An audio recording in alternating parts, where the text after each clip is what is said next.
बिस्मिल्लाहि मिनश्शैतानिर्रजीम बिस्मिल्लाहिर्रहमानिर्रहीम अस्सलामु अलैकुम वरहमतुल्लाहि वबरकातुहू।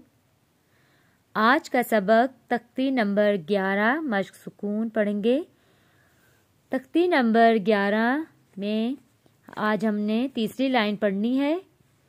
तीसरी लाइन पढ़ते वक्त मैं आप लोगों को हरूफ़े कलकला के बारे में भी बताऊंगी और इनको मैं आपको हिज्जे करके, रवा करके और यहाँ पे वफ़ करके पढ़ना सिखाऊंगी। तीसरी लाइन है हा बा ज़बर हब। हब हरूफ़े कलकला में से है, जो 5 अल्फाज मैंने आप लोगों को समझाए थे। क़ाफ, तो, बा, जीम, दाल। उन 5 अल्फाज में से ये एक लफ्ज़ बा भी है और इसके ऊपर जज़म है।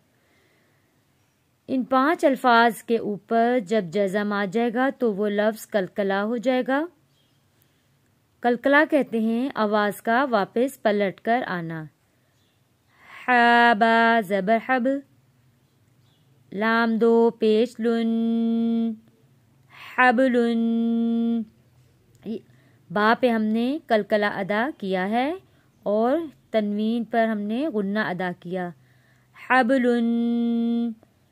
जब हम इस लफ्ज़ को रवा में पढ़ेंगे तो ये पढ़ा जाएगा हबल, हबल। आगे वक्फ हबल। हिज्जे कहते हैं लफ्ज़ को तोड़ तोड़ कर पढ़ना, रवा कहते हैं मिलाकर पढ़ना और वक्फ कहते हैं रुक जाना। यानी कि जो आखिरी लफ्ज़ पर जो हरकत होंगी उनको हमने साकिन कर देना है, लफ्ज़ को साकिन कर देना है, यहाँ पे रुक जाना है। जो आखिरी लफ्ज़ पे जो हरकत होती हैं वो ख़त्म होके वहाँ पे लफ्ज़ पर जज़म बन जाता है। जब हम यहाँ पे वफ़ करेंगे 2 पेश ख़त्म हो जाएगा। यहाँ पर जैसे ये मैंने आपको जज़म बताया था, जो दाल की तरह मुड़ा हुआ होता है। जब हम लफ्ज़ को वफ़ करते हैं तो यहाँ पर जज़म बन जाता है। जैसे कि मैंने आप लोगों को यहाँ पे लिख के बताया है।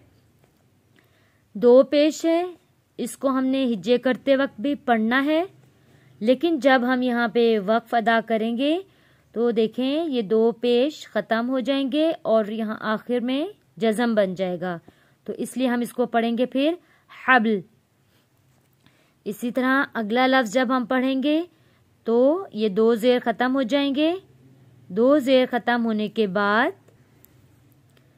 ख़ासीन पेश खुस, ख़ासीन पेश खुस, रा 2 ज़ेर रिन, खुसरिन, खुसरिन।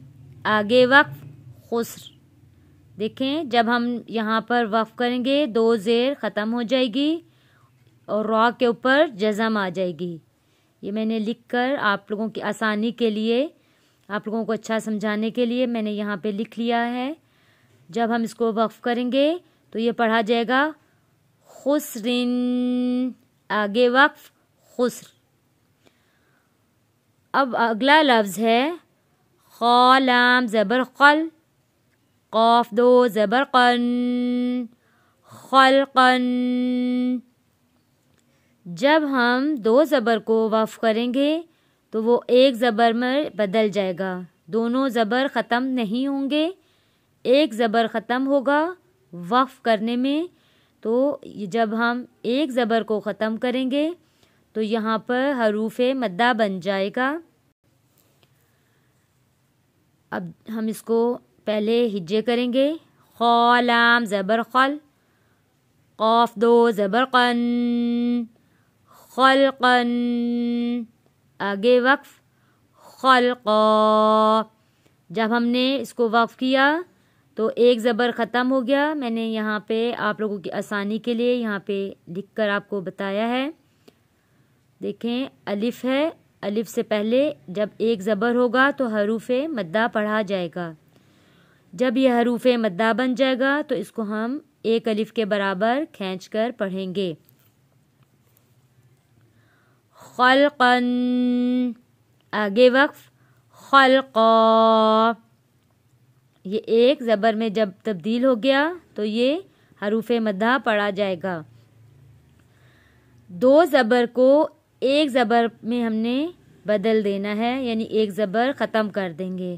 صرف میں نے آپ کو دو زبر کے بارے میں سمجھایا ہے کہ دو زبر جو ہے ایک زبر میں بدل جاتا ہے وقف کے بعد، اور دو زیر ختم ہو جاتا ہے جب وقف کرتے ہیں، دو پیش بھی وقف میں ختم ہو جاتے ہیں۔